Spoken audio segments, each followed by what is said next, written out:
Chemical City Double Reeds is a full-service double reed shop specializing in the sale of instruments, cane, accessories, and sheet music. Double Reed Dish listeners can enjoy free shipping with code DRDISH, all caps, no spaces. Visit them in Baton Rouge, Louisiana, or online at chemicalcityreeds.com. Barton Cane, revolutionizing gouged, shaped, and profiled bassoon cane with precision, consistency, and love since 2012. Leave the cane processing to them.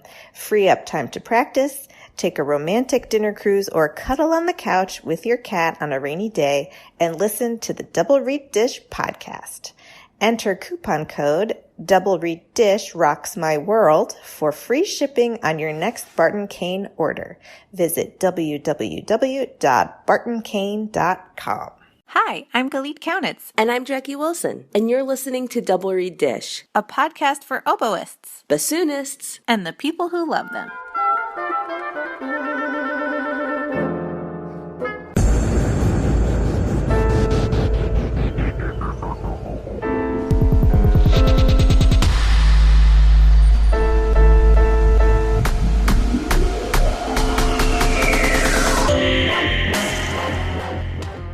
Hey, Galit. We're back. Jacqui! We actually are looking at each other's faces right now, which we don't usually do when we dish. It's weird. When we dish, we usually only have audio, and so this feels weirdly intimate, like kissing with your eyes open or something. Oh! How have you been lately? I've been busy. We're finally now gearing up for the move. A past time you asked how moving was going, and I said, I'm avoiding that until the last possible minute that I have to think about it. And now is the time. Side note, actually, before we get into hearing about my moving shenanigans, now that it comes to mind, I think that time I'm talking about is our dish about travel, which we recorded previously for an episode a couple weeks ago. And then given everything that's happened in the United States, we thought it was just a little tone deaf to put on that episode. And so I'm going to practice some self-care, move-oriented self-care. And we kept that dish in reserve, and I'm going to put it on the next episode because we will be like cross-country moving when the next episode comes out. But yeah, so now I'm actually elated to be dishing with you right now because there have been showings upon showings of my apartment that I'm living in, and I'm not getting 24 hours notice, and that's fun. That sounds really not intrusive. It sounds relaxing.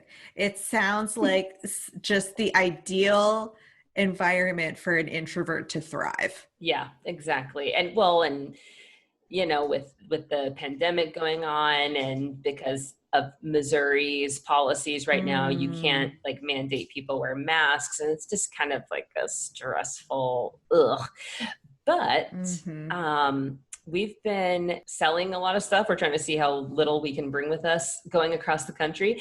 And I'm not about trying to just throw stuff away and fill up the landfills. They've already got enough stuff. Sure. And so let me tell you, if you have something that you're like, I should throw this away, sell it. Like stuff that Chris was like, this is broken. No one is going to buy this. Like we had this old IKEA dresser that like all the bottoms had fallen out of and everything. And I was like, yes, it will. Like people will buy this, call it salvage, tell them that it's busted and it, you know, don't overcharge.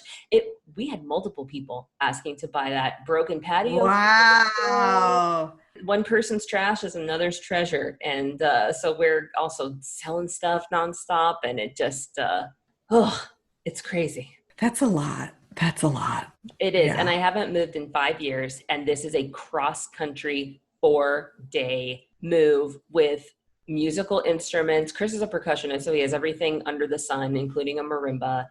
And we don't want anything to get damaged. And, you know, things are very valuable. Sure. And I have my bassoon, and we'll have the dog, and we're driving. And it's just like, oh my gosh. You sound so relaxed. You've told me before that you really enjoy road trips with Buddy.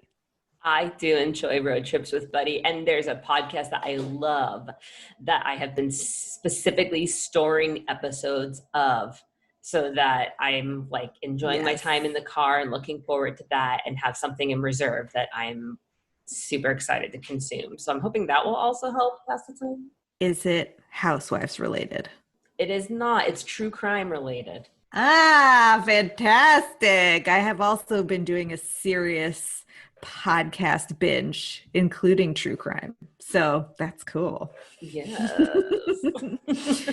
Yeah, over here, things have been pretty calm, except for, the puppy. We're on puppy schedule, and she is she has a lot of personality, Jacqui. You told me a hound is a noun and a verb. Yep. And she is one ornery little girl, that one. Well, tell our listeners about Ruby's snack that she recently indulged in.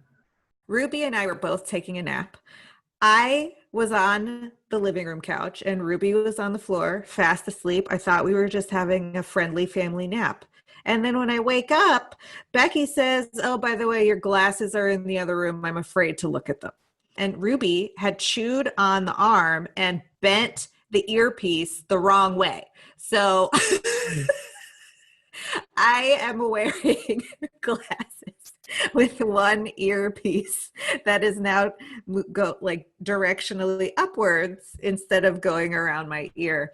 And the plastic is a lovely chewed texture, nice and sharp. So I have covered it with some moleskin that's supposed to go on your pinchy shoes. So that's fun. But we're working on it. It's a work in progress. Maybe you'll set some fashion trends. Yeah, that's right. One earpiece down, one earpiece up. Yes. Ruby! But yeah, it's actually been really cool lately because Meg Quigley has been offering a summer panel series on underrepresented groups in specifically bassooning, but I've attended both of them so far and I've gained a lot out of them. And actually I was so proud. Yes, well, we're recording this on a Friday, but yesterday you moderated it and I was like live texting you the whole time, like, "Girl, you look so great. That was such a great question. Yes!" And I hope I wasn't being too distracting, but I was just so proud of my friend. Well, thank you. It's been fun. It's been super cool to work on. Actually, both of those panels, Leah Uribe and I collaborated on in the just kind of logistical planning of. So that was like a labor of love for these past, the past month. The summer series is really topics that are related to the mission. So inclusion and celebrating diversity and creating space for people is definitely part of that. It'll go on to include like composer sessions and audience engagement and other things, MQVC related. So it won't always be the topics that we've seen these first 2 weeks, but obviously these topics, the first 2 weeks are very near and dear to my heart, and to get to collaborate with Leah on them was really special. And I was trying to keep my cool around Monica Ellis. And oh my God, it's so hard to keep my I'm not even a bassoonist, and it's hard for me to keep my cool around Monica Ellis. You know what was so cool though? Like I was talking to Becky about it last night. I was kind of debriefing with her about the session, and I was reflecting on how amazing it was to listen to so many accomplished, amazing female bassoonists of color who said to Monica, "You were," like in your example, Monica was the first woman of color that you ever saw hold a bassoon. Mm-hmm. And to hear other people say Monica Ellis is one of my greatest inspirations. And when I saw her play with Imani Winds, it flipped my world upside down. And I was just thinking, what a gratifying career to have had. Like, what must it feel like to hear, you were my greatest inspiration. I didn't know it was possible until I saw you do it. That has got to be like the most incredible experience. Yeah. Yeah. When she joined the Zoom chat, I was like, Jacqui, be cool. Well, and if anyone's listening to this being like, okay, so have her on the podcast already, we have been working on it, and it is working on it. It is forthcoming. And yes, you will get to hear us embarrass ourselves in her presence very, very soon. We're going to try to be cool, but it's like impossible. So yeah, all of that is coming. It's coming. Well, this dish wasn't very like double reedish, but what do you want from it? It's summer. It's the middle of a pandemic. No one's playing. No one's teaching. We're all just chilling at home. I don't know what you've been doing, but I've been making reads every single day, and I've been hating 99% of those reads. So that's my thing lately, is like, I'm just like, oh, I need to rethink how I approach everything. It's giving me ideas, but it's very exhausting. Yes, I've been making reads every day. Yes, you're correct.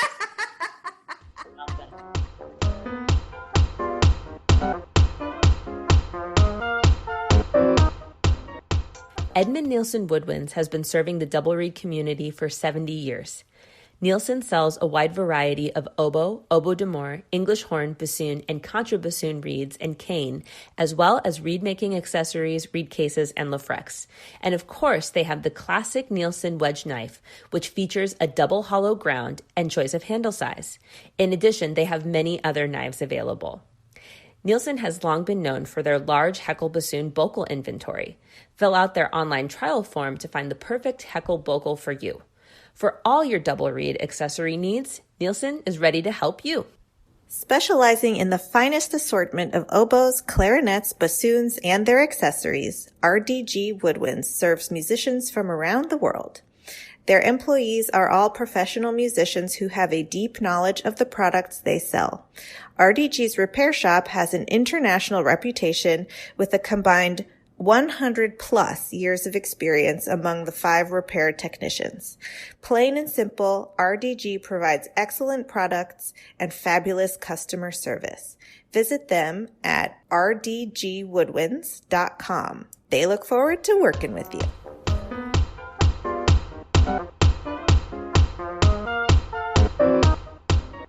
We are so happy to welcome Whitney Crockett to the podcast, Principal Bassoon of the Los Angeles Philharmonic. Thank you so much for joining us today. Thank you, guys. It's a pleasure to be here. Would you start by telling us how you came to play the bassoon in the first place? I have a couple of recollections. One is when I was, I want to say maybe 9 or 10. My parents were subscribers to the, at the time, Miami had a Miami Philharmonic before the various incarnations of that all went down the tubes. And I remember being fascinated by this sound of this instrument that I didn't know anything. We were in a particularly musical family, church choir and that kind of thing, but it's a family of lawyers. So we didn't really have, my parents were subscribers to the Philharmonic and they brought me. And I thought there was just a magical sound. And I knew it was bassoon. And I remember looking at the oboe and the flute and the clarinet and hearing all the solos and thinking how boring that was to be so obvious, and how the bassoon magically came in and out of the texture, in this very beguiling way. Of course, at the time, one of my most important teachers, Luciano Magnanini, was playing principal bassoon, and he had just an incredible voice. It was very unique, and it's just a gorgeous, gorgeous sound. So that probably didn't hurt, in terms of drawing me to the instrument. And in terms of actually, when the time came, my older brothers had started in band. At that time, there were no elementary music programs. You sort of decided whether you wanted to go into journalism or band. Those are the sort of or yearbook. Those are sort of the three electives in Miami at the time at the junior high level. So my older brother had chosen band, so I did the same. And when they brought out the cards with big pictures of all the different musical instruments and a little record playing probably a horrible version of each instrument, I saw the bassoon and I said, that's for sure, that's it. It's I just thought it looked, everything about it just drew me. It was incredible. And the sound, I'd already established an affinity for the sound and its role in the orchestra. Not that I was thinking about playing orchestrally at 13 years old, but that's basically how it started. I bugged my band director to take the bassoon, and he said, no, it's too hard. You can't start on the bassoon. So he gave me a baritone saxophone, which I lugged home across the handlebars of my bicycle for the next 3 months. And I remember the first time I was so happy. I learned how to play a tune on the baritone sax, and I played it for my dad. And he said, wow, it's fantastic. Just think of how far you have to go. How much room for improvement there was. Oh my God. But I knew that was from the second I was playing. It wasn't that I didn't enjoy playing the saxophone. It's just that I knew the only reason I was playing the saxophone was because I wasn't allowed to play the bassoon until I had. So finally he said, and I kept bugging him. That school started in September.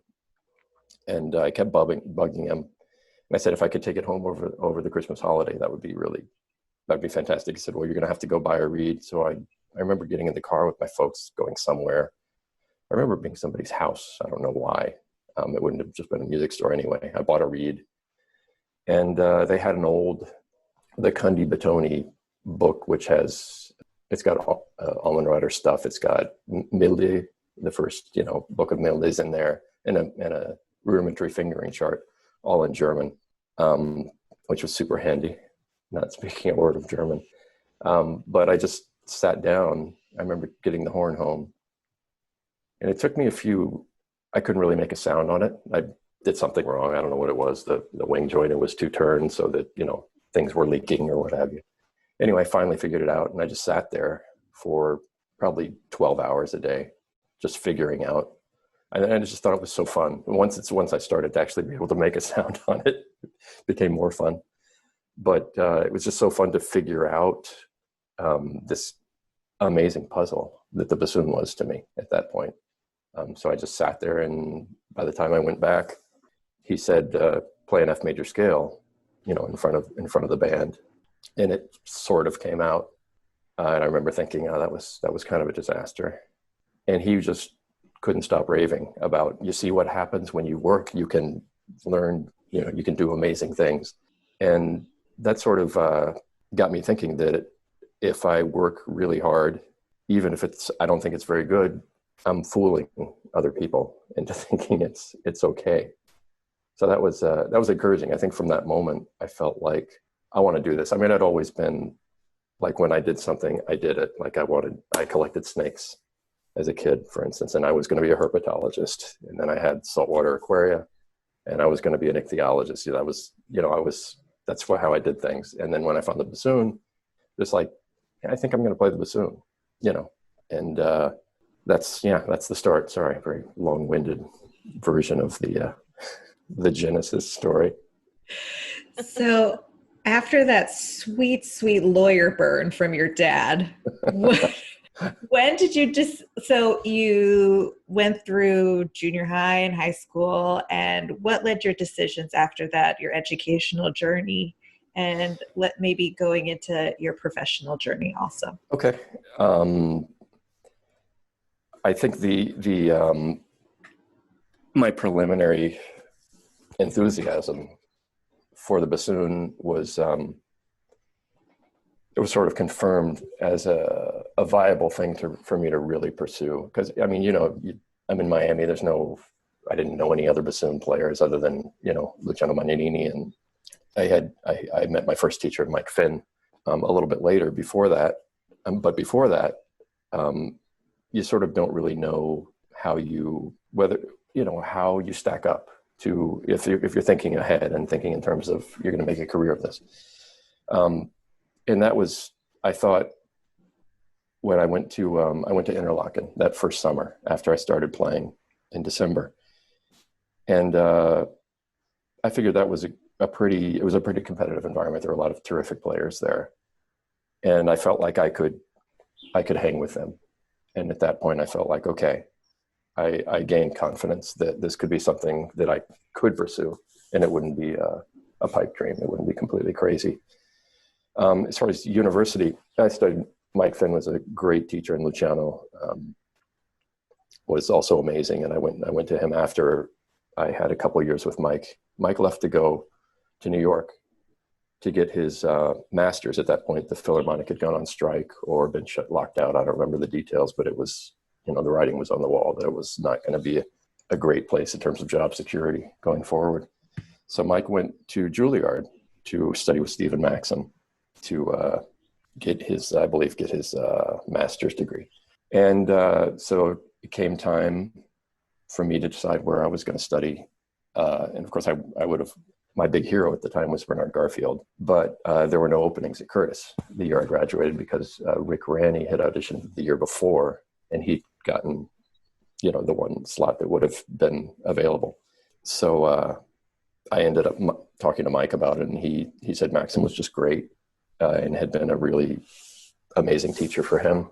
And he recommended that I audition there. And of course, my folks were thrilled about, the idea of, the name recognition of Juilliard, being able to say, it's almost as good as being able to say my son, the doctor, my son, the lawyer, my son's at Juilliard. So that all these things conspired to make, and I had absolute trust in Mike's judgment as a musician. He's still one of the best natural musicians and smartest guys I know. So anyway, so I studied with Steve Maxim for 4 years, and it was great. It was a great fit. It was a great place to be a student. Although, being in New York as an 18-year-old has its challenges, but overall it was the right move. It was the only move I could make, because the only other choice at the time for me that made any sense at all would have been going to Curtis, and that wasn't an option. So it was good. Can you talk to us about then embarking on your professional journey and entering the world of orchestral playing? Yeah, of course. I guess I'm pretty old, because I'm going to talk about things that happened back in the day that don't happen anymore, as far as I know, or at least they're very rare. Actually, it was pretty rare already in 1980. After I left Maxim, I wanted to reestablish, because his whole reed concept and everything was different. It was different from what I did. It was different from what I wanted to do. So I wanted to go back to Miami and reestablish my connection with my origins, I guess, the sound concept that Luciano had instilled in me and his reed making style and all that. So I moved back home with my parents to study with Luciano. And in the first month I was there, I got a call from a man named Carlos Piantini, who was the music director of the National Symphony in the Dominican Republic. And he says, I got your name from Lenny Hindell in the Philharmonic. We need a principal bassoon starting in January. This was in November. Are you interested? And I said, well, let me talk to my teacher. Let me think about it, because I just moved down there to study with him. And I called up Luciano and said, I got this call for a job offer. Should I take it? He says, do you have another offer? I said, no. He said, well, then yes, you take it. Of course you take it. So I went to the Dominican Republic, and I did just the winter season there, because it was a great experience. We were playing, it was maybe, no maybe about it. It was definitely the highest quality of life I've ever had in a job. We had rehearsals at 5:30 in the evening, one day for 2.5 hours, one concert a week. The concert was on Saturday. They paid for our housing. We lived in a vacation center on the beach. So it was either a great place to get a lot of work done or a great place to get absolutely no work done. And there were a lot of, I remember it was strange at the time, Yugoslavia was still Yugoslavia. So there was no relations between the US and Yugoslavia. But there were between the Dominican Republic and Yugoslavia. So there were a lot of Eastern Europeans in the orchestra. So there was a lot of that Central European musical tradition that these guys brought. So the level of the orchestra was actually surprisingly good. Of course, there were, big holes. I remember the principal soloist was the chief of police as a day job. And he kept his service revolver under the chair. I remember thinking no one's ever going to question his A. But it was all the older Eastern Europeans were saying to me, look, this is a place you come at the other end of your career. We're really loving it and it's a great place to be, but you need to get out. As I was, whatever I would have been, I guess 21. So I just did the winter season. And at that point I had to commit to either staying or going. And I told the music director I would regretfully have to leave. So I went back to Miami, same thing, studying with Luciano. And then there was an audition for an orchestra, which no longer exists, called the South Florida Symphony. And I got that job, and I was there for a couple of years, maybe. And the orchestra in Tampa, it's called the Florida Gulf Coast Symphony at that point. The name may have already changed to the Florida Orchestra. This is when, to get state funding, all the orchestras had to cut the local connotations in their name and put Florida in there somewhere, which I always thought was a horrible idea, but whatever. It might have been when Nancy Goris left to start her journey to Pittsburgh. I don't remember whether she was somewhere else first or she just won other auditions first. And there may have been somebody in between Nancy and this opening, but I remember it was my first audition. I mean, the South Florida Symphony audition was very informal. It was just me and the guy, and he said, okay. So I played the audition, and after the audition I left, it didn't go very well. It was at the point in my career where I was naive enough that when you get in a repertoire list and it says Mozart or another concerto of your choice, you pick another concerto of your choice. Never, ever do that. Always play the Mozart. Which is I found our quote. You may have. I realized as I was on the stage that I wasn't ready. It felt like it wasn't going well, and they came out and said, "We're going to pass on." I think I was number 5. We're going to pass on. Number 4 will go on. And so as I'm leaving, number 4 comes running after me and says, "Oh, Whitney, I've heard, we had mutual friends. I've heard, I've been hearing your name for a long time. So nice to meet you." It was David McGill, who I'm not saying I would have won the job anyway, but he was ready to go, let's say. He was ready for that job. And he was there for a matter of months before he went to Toronto Symphony. And then I auditioned again. And that time I was more prepared. I had a better result. And I was there for 6 years before I went to Montreal. And that was, I would say that was the Florida Orchestra was a very, very good orchestra. Like so many regional orchestras, they're worth so much more than what they're getting paid. The level is so high because it's so competitive in the States. There's so few orchestras, relative to, say, Germany, where every town of 100,000 has an orchestra of its own. That's really not the case in the States. It's not as much in our culture, unfortunately. But nevertheless, I had despite it being a very good orchestra, I still had in my mind that I had to call my dad every summer when our paycheck stopped and get loans to get through the summer. Obviously, that wasn't something a way I wanted to spend my life.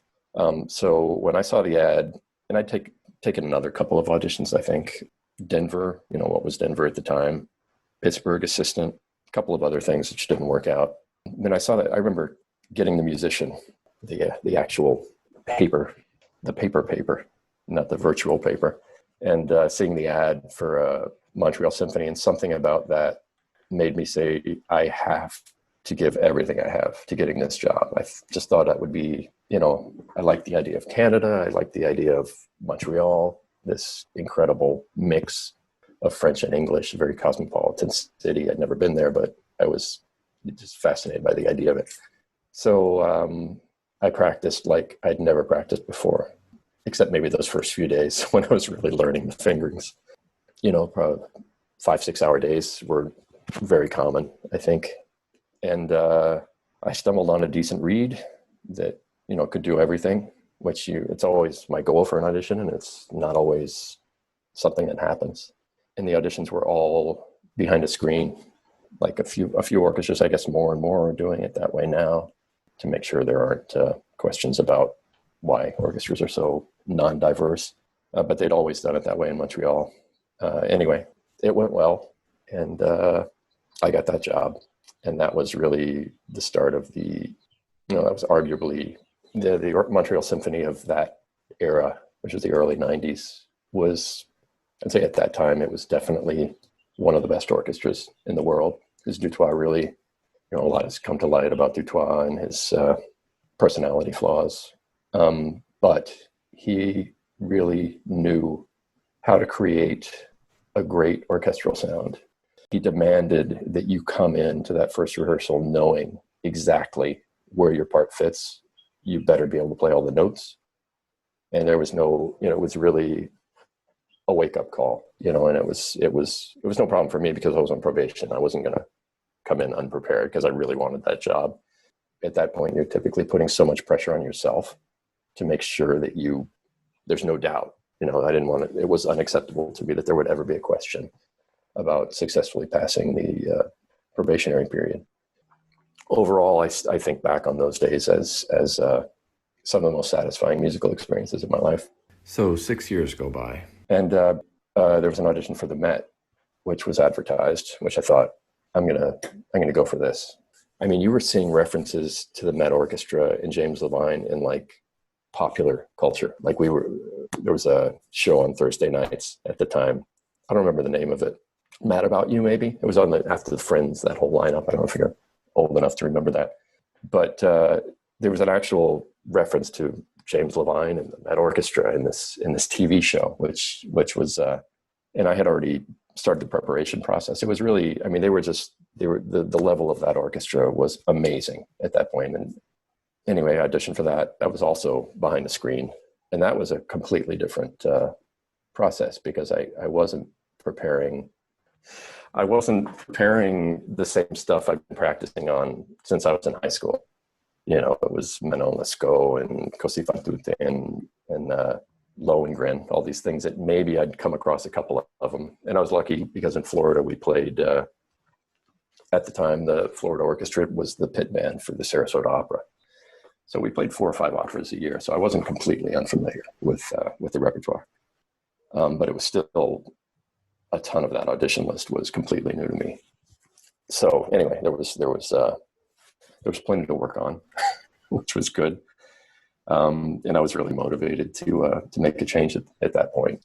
It was just really a really appealing option. And, my wife was from Montreal originally, so that was a great place to be. And she's a great contra player. She was playing with the orchestra full time at the time, but she understood. And New York was always our favorite place to go. It was just a 5-hour drive from Montreal. So she was okay with that move. So I went for it and I got it. And that was an incredible 12 years that I spent there. It was a great job. Well, it was a great orchestra and kind of a horrible job because it really didn't. One of the questions you sent talked about work-life balance.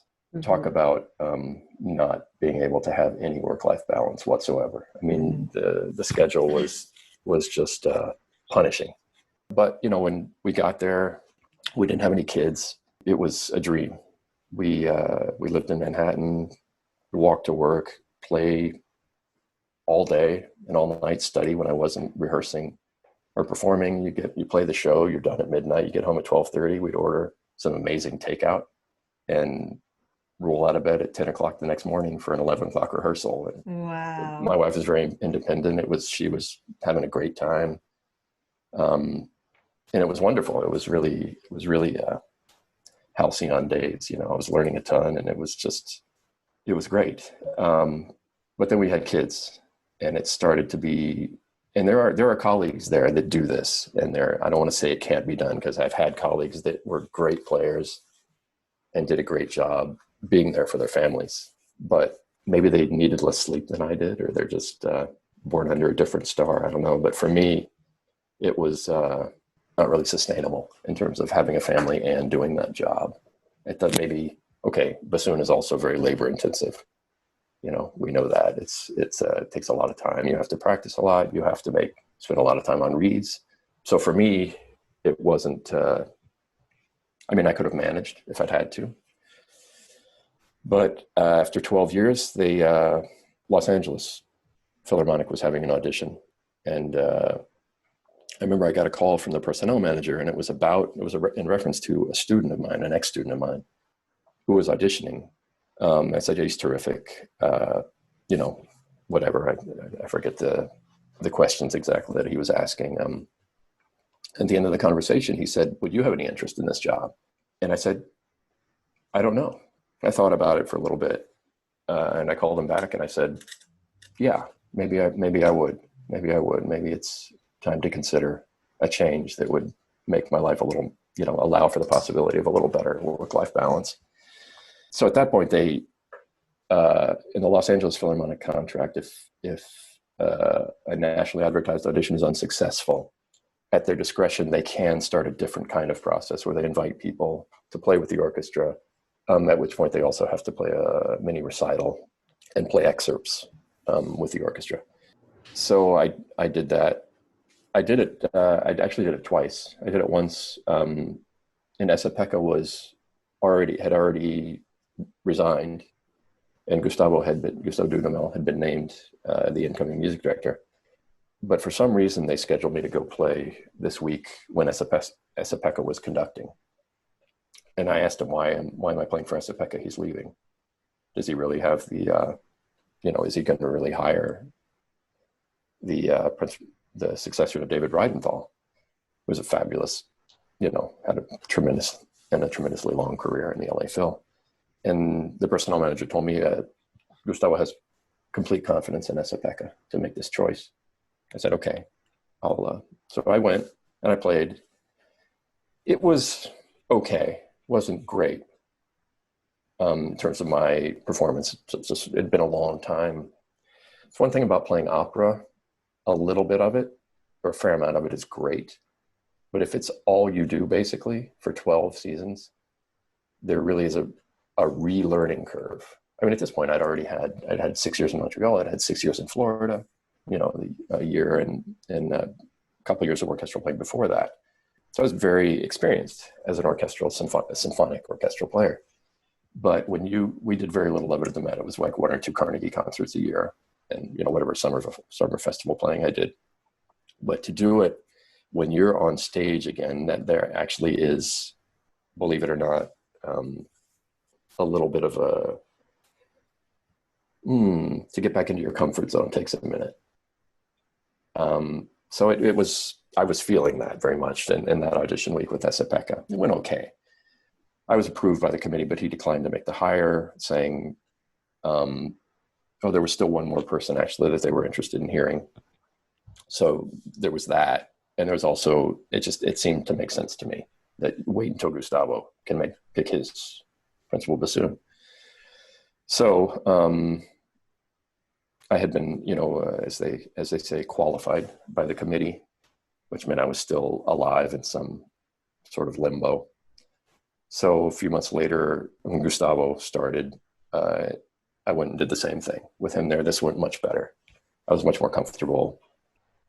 But anyway, it went better, and I got the job. I was selected for the job, and have been there for the last 10 years. So that is the whole of my odyssey, my professional odyssey. We have a really great listener question from Isan. How do you prepare for an important solo, and how do you discuss your interpretation with the conductor? And how do you adapt to do different interpretations from different conductors? A very good question. Basically, I might be a horrible person to ask this of, because when I'm preparing, let's say Shostakovich 9, the solo from Shostakovich 9, I do it very much in a vacuum. If I am in a vacuum, that is, search YouTube, search the web. If you can find a version of this conductor's performance of this piece, listen to it. maybe Shostakovich is a bad example because that's so personal. A lot of even the most picky conductors will oftentimes just let the bassoonist go. But if it's a more structured solo like Tchaikovsky 4 or Scheherazade, find out what the conductor is doing so you can get comfortable with something that's close to that, you know. But failing that, if I'm in a vacuum, I absolutely have to prepare it in a way that convinces me. I don't care about anybody else because this is, you know, I have to make it meaningful to me. I have to make it make sense to me. This is the way that I'm going to get the best result, generally speaking. And in terms of discussing it with conductors, I don't. I play what I play with full confidence that that's the way it should go.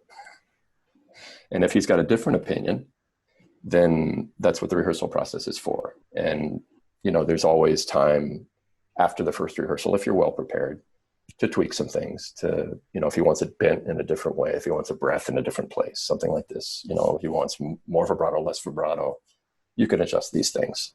But I will never ask a conductor about a solo in advance. I don't want to give him the impression that I'm particularly interested in his input. If, you know, of course, if we're talking about a great maestro coming, I'm very welcome. Of course, you have to be to his suggestions and adjusting my point of view. And I've learned about, you know, for instance, Shostakovich 9, I played it many times. I recorded it with Montreal Symphony with Dutoit. Apparently he liked the way I did it because he never said anything ever about it. But subsequent to that, I played it with other people who had comments. And even though I played it probably 20 times in the Montreal Symphony alone, I considered their comments and it made sense. So I've changed some things over the years because of feedback from conductors. So you can, it's important to remember that you can learn from anybody.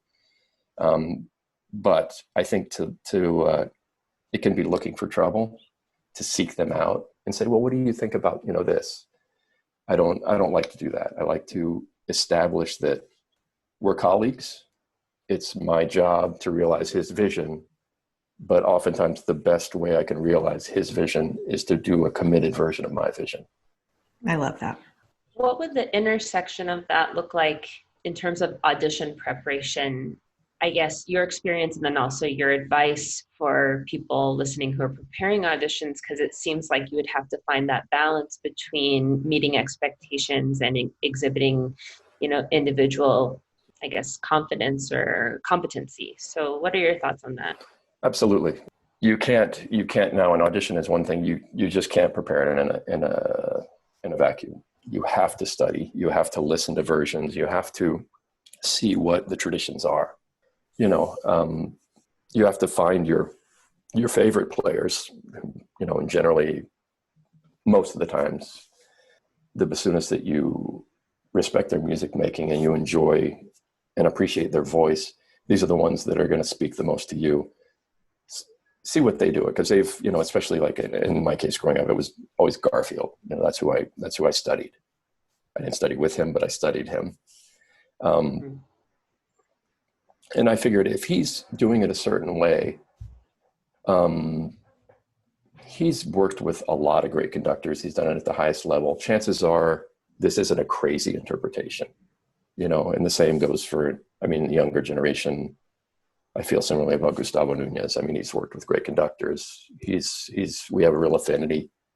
I have a real affinity for his style of playing, how personal it is, and yet how it's never like you can tell it's Gustavo, but you're never hearing Gustavo. You're always hearing Gustavo playing Beethoven. And it was the same with Garfield. These are and there's been others. Those are the two that pop to mind as having I have the strongest affinity for. But they have a knack for being personal and yet not making it about them, overly individualistic. This is super, super important in audition preparation, particularly. Because I'd like to say, just commit to a version and just go, do your thing. There's a caveat there. It has to fall your version of these solely has to fall within a range of expectations, of traditions, things. You can't reinvent the wheel. You can't go in and play the second movement solo in Tchaikovsky 4 as if it's a cadenza. You have to respect the phrasing, which there's a lot of information in that solo, as you guys know. The slurs, the staccati, how much do I do? Well, you have to make your own decisions. You have to come to your own conclusions, but you also have to do a lot of research and see how do people play it? How much time is typically taken? I don't believe that in a solo like that, where there is some intrinsic freedom, it's not a cadenza, but it can ease up, it can relax in the after the A, where typically a lot of people breathe. Some don't, but it's a natural place for that to happen if you feel like you want or need to take a breath. I don't believe that it's important to be metronomic in an audition during soli that aren't performed that way. Don't worry that they're gonna think my rhythm is unstable. No, bolero is where they're gonna think your rhythm is unstable. You have to play that boom with that that has to be going ahead, right? Or whatever subdivision helps you. I've actually found that to think of the drum part not particularly helpful. I still get off. I think when I think eighth notes, that works better for me. Anyway, I think it's important to bring the appropriate level of freeness to the soli that demand that. So it's kind of, there's don't be afraid to show your impression of what that is on a personal level, but also you have to demonstrate that you understand the traditions that are sort of have become culturally acceptable. And there's a range, but it's not that huge, generally speaking. If you listen to 20 recordings of Tchaikovsky 4, you're gonna know what the outliers are, and typically they aren't that far from the ones that are, right down the middle. And I felt like that sort of worked for me. I don't give people the advice to be safe. I think that's a bad idea. You don't want to, dynamically speaking, you don't want to push your sound to the point where it's spreading, but you want to try and demonstrate a big dynamic range. And generally, I feel like if you're comfortable in the softer dynamic range, if you have to make a choice, you're better off focusing on that, because I've observed as a listener on audition panels that people tend to sound loud. Like you're typically in a resonant room, maybe alone on a stage. There's a natural amplification that happens. So you tend to sound full anyway. It's rare that I've listened to bassoon auditions and the criticism, I've never heard a criticism like, this is a beautiful player, too small. It's really small. It's a small sound. I've actually never heard that. If someone is beautiful and they're small, they will definitely be advanced, because that's something that, and I think rightly so, because that's something that can evolve the size of your sound. I think somebody who plays big and out of control and veers into the unfocused or the spread, that is more often than not, I would say, going to be a deal breaker for certainly for me in my experience for audition committees. What are some keys to being a great principal bassoonist? I don't know if I am a great principal bassoonist. I think what I try to do is not say too much. It's your right, even your responsibility, to try and bring things together with your section, with other sections too, but I'm speaking specifically in terms of the bassoon section now. But you also have to be sensitive to becoming a pain in the neck for your colleagues. And you got to sit with these people many, many, many hours a week, and sometimes for many, many years. So my rule of thumb is I allow myself to say one thing a day. And when I've said something, if I feel something else, I may be making mental note of it. And if it's a problem next time, I'll comment on it. But I don't. I try. In the past I would be like, we could be a little earlier here. Could we do a little shorter here? Could this be a little lower? Let's do a little higher. And you see the eyes, you feel the eye, you can hear actually the eyes start to roll a little bit when you're laying it on too thick.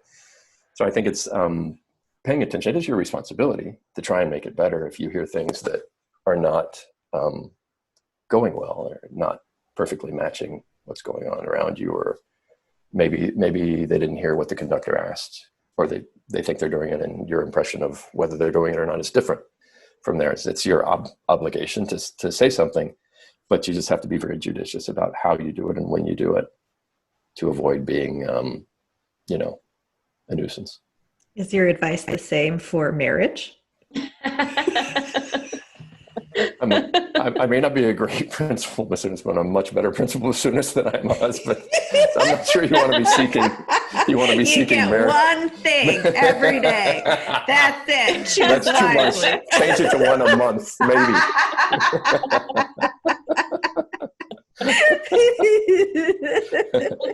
That would actually not be bad advice to bring into a marriage. No matter what you think, just say one. One you'll probably get away with.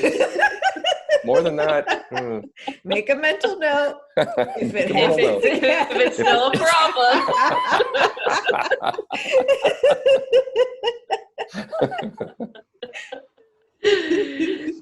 I have a two-part question about memories that you've had over the course of your career.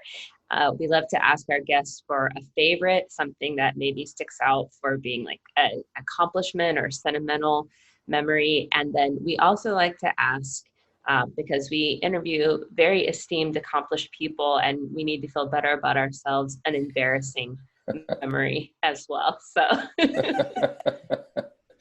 okay, let me see.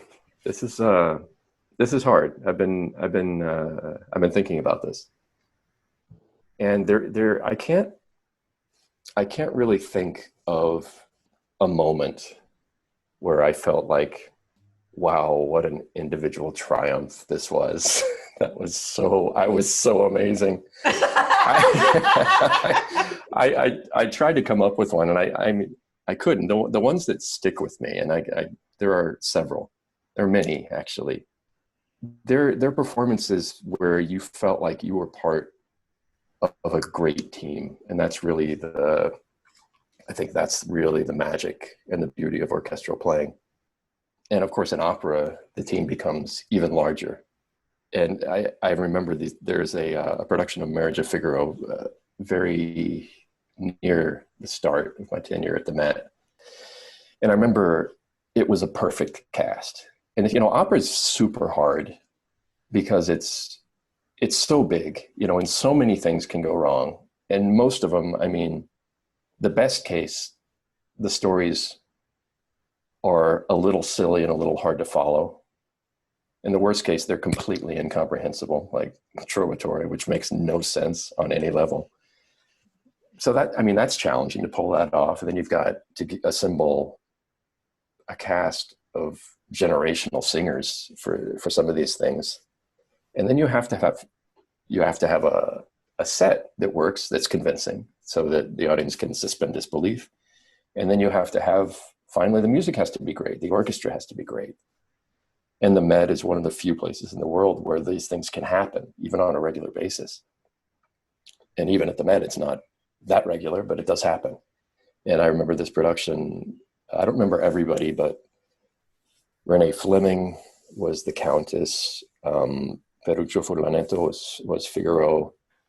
Bryn Terfel was it? It was just like top to bottom. And I remember feeling when that show was over that was as close to a perfect musical moment as you could have.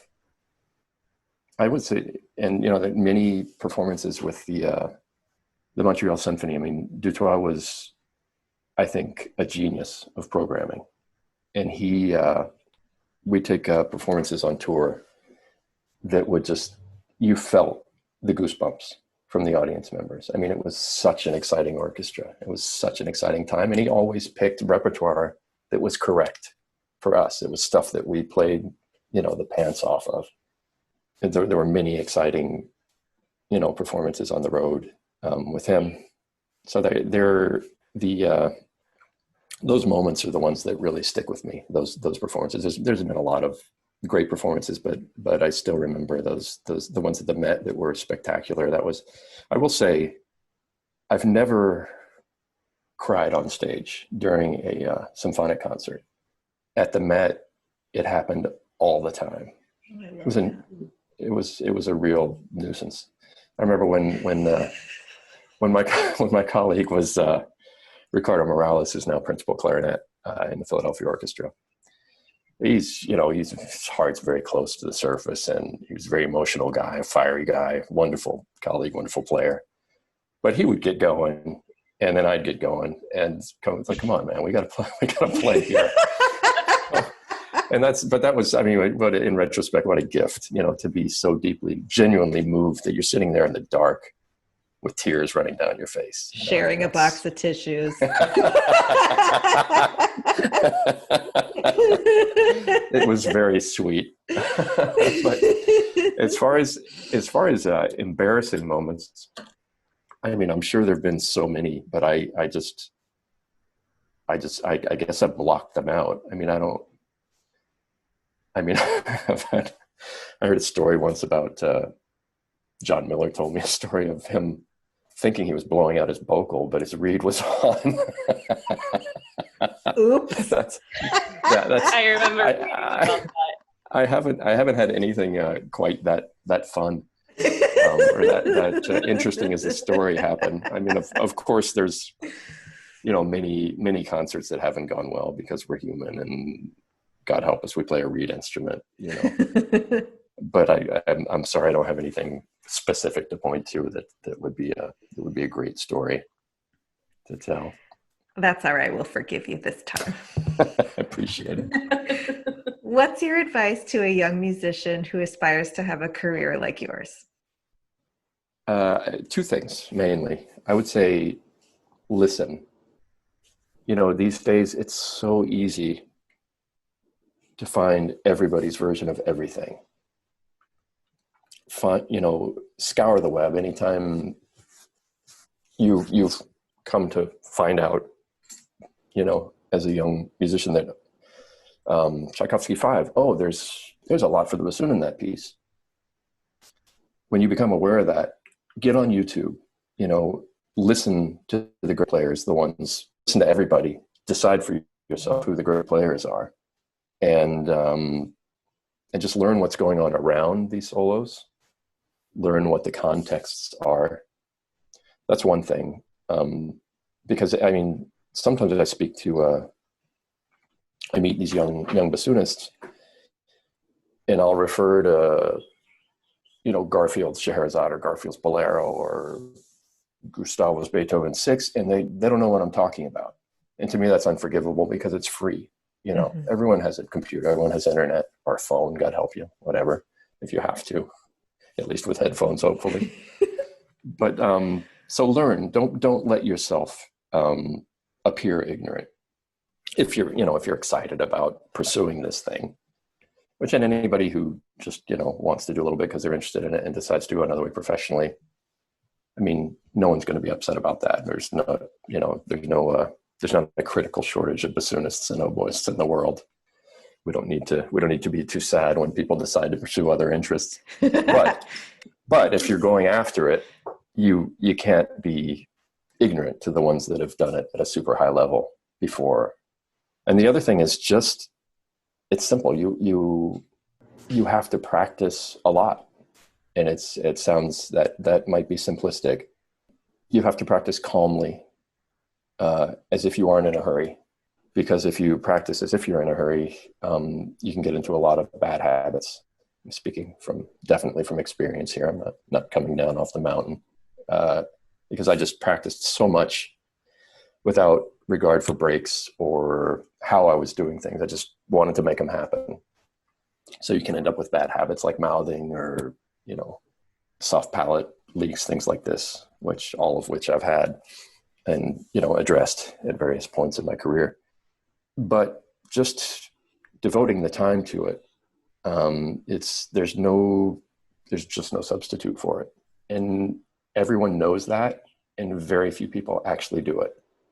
If you hear great players, they will, I will say without exception, have put in the time necessary to master the instrument.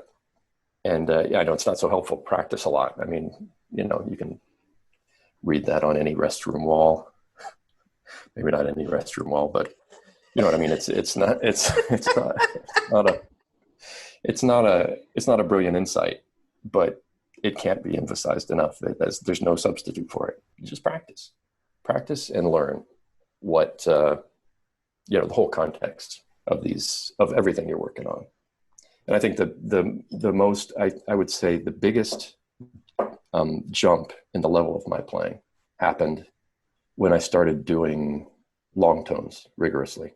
It was, they're not, I mean, they're all the way from the Kovar book published in the 50s to Ben Kamen's recommends them from Hertzberg. And I think they all had their origin with Kovar, but some version of a long tone exercise. I just do one octave a day because you don't want to take up your whole practice day. Plus they're tedious. But they're necessary. For me, they were necessary. I would say that's a key part of practicing. I remember having a distinct impression. I think it was when I was preparing the Montreal audition. No matter how impatient I was to get to the excerpts and to get them working better, I resolved that I was going to start every practice session, every day, I should say, not every practice session. There were usually multiple practice sessions, but at least once a day, I would do this long tone routine I had. And I remember thinking that my growth during that audition preparation period was really a pretty much straight line. Whereas I'd always felt like before I'd have good days, then I'd have a bad day, then I'd have good days. And maybe, I'm sure there was progress because I'm practicing a lot, but somehow those long tones really it grounded me. And it just changed the trajectory of my improvement a lot. And it gave me the confidence to know I was going to be able to make this pianissimo attack at the moment that it was called for. As I crescendoed, the pitch wasn't going to go haywire. And as I diminuendoed, the same. I knew to have that, to have confidence in that is incredibly important. So I think that's critical for anybody, for that to be a big part of your, and it maybe doesn't have to continue your whole career. Maybe there's a point at which it's not the best thing for you, but I think there is a stage where everybody would benefit from religious long tone practice. Whitney, thank you so much for talking with us today. This was such a refreshing and invigorating and inspiring conversation, and I could talk to you for 3 more hours. Thank you so much. It's just a lot of fun. Thank you. It was fun. Thanks for having me.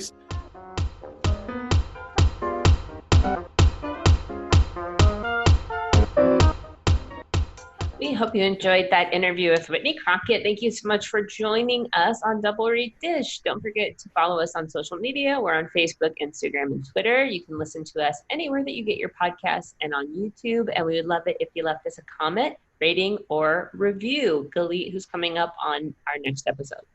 We have coming up a wonderful interview with Jim Ryan, professor of oboe at the University of North Texas School of Music. Jacqui, let's end this nerd parade. Go make reads, and you should actually make those reads and not just avoid it, because there's nothing, immediately in your future where you have to have them. So you're getting by on the old. Don't do that.